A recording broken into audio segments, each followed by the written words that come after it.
Hey guys, today we are going to be starting Poppies.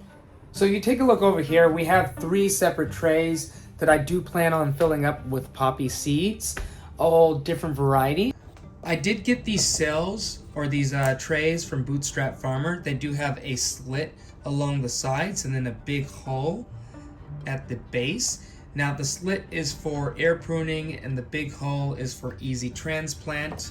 So it's easy to push these guys out, and they're not so easy to kind of get root bound in these cells. Disclaimer, poppies don't actually like to be transplanted.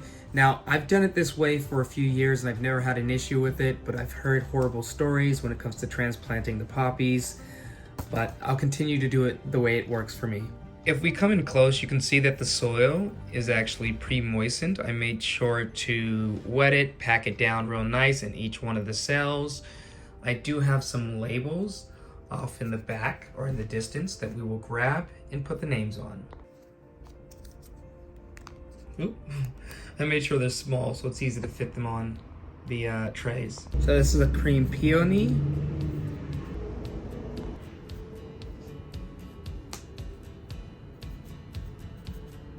And the last one just so happens to be Lauren's grape.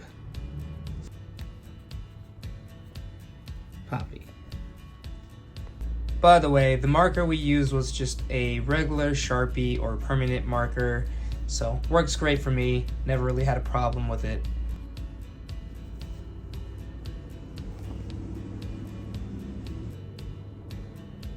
One thing I learned when planting poppies is that the seeds are super small and they prefer not to be buried.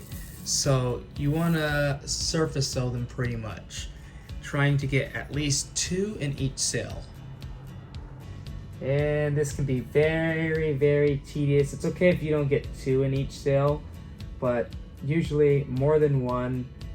And like really try your best to aim them into the cells.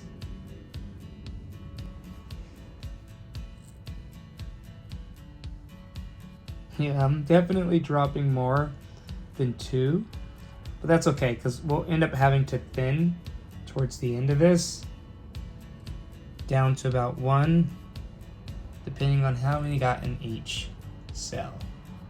I will say there are different types of poppies, some that come in lighter colors, some that come in colors of black, which make it hard to see whether you actually got the seeds in or not.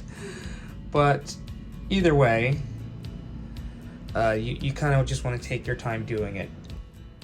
Another thing I learned is you kind of want to press these seeds down into the soil if you can, as best as possible, just so that they have soil to seed contact. Don't press too hard, otherwise you'll pick them back up.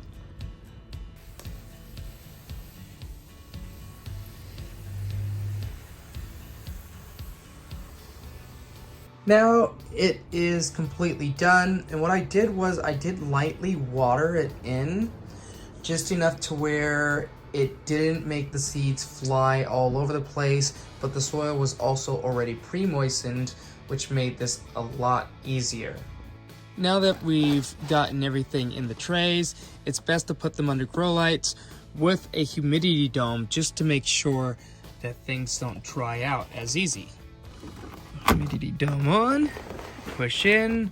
By the way, mines are underneath some heat mats. In a few days here, we should start or begin to see some growth on these poppies. It doesn't really take long for these guys to emerge. And we're gonna go head back outside. I'm gonna show you a second way to grow poppies. All right, bear with me. So this is going to look a little bit messy when it comes to the handwriting, but this is the second way I plant poppies. I'm gonna put some black swan poppy in here. I also wrote it on this side and on the interior.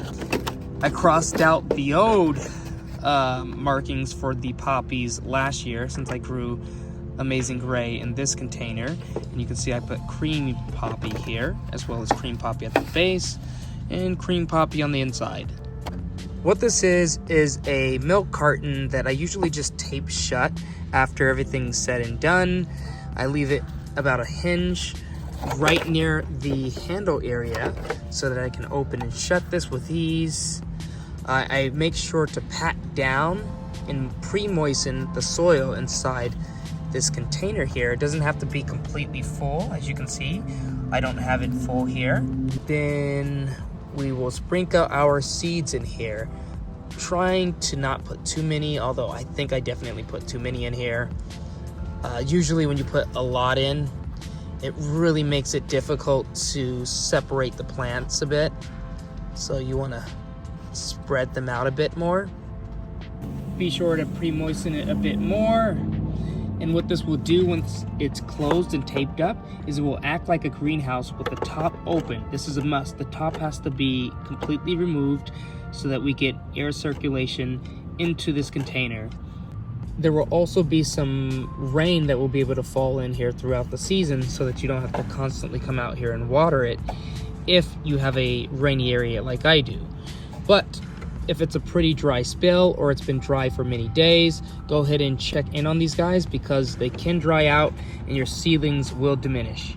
Another thing you want to do is place these guys in a sunny area that will receive full sun so that they get the maximum amount of light in order for these guys to thrive inside these containers. I'm going to go back inside and get some duct tape. As you can see, I duct taped the hinge back closed in previous years. So we'll leave these guys alone and come back to these in probably a few days, if not a couple weeks from now. The last and final way I plant my poppies is I will move the mulch away from the soil so that we get some bare soil contact. Place them down and leave the soil area that I place these guys undisturbed until they grow up. You'll have to remember not to cover these guys in the area that you placed them, and keep your feet out of the area as well as any pets or animals, because they can disturb the soil or the seeds as well. So I hope you guys enjoyed the video, and I will see you guys in the next one. Peace.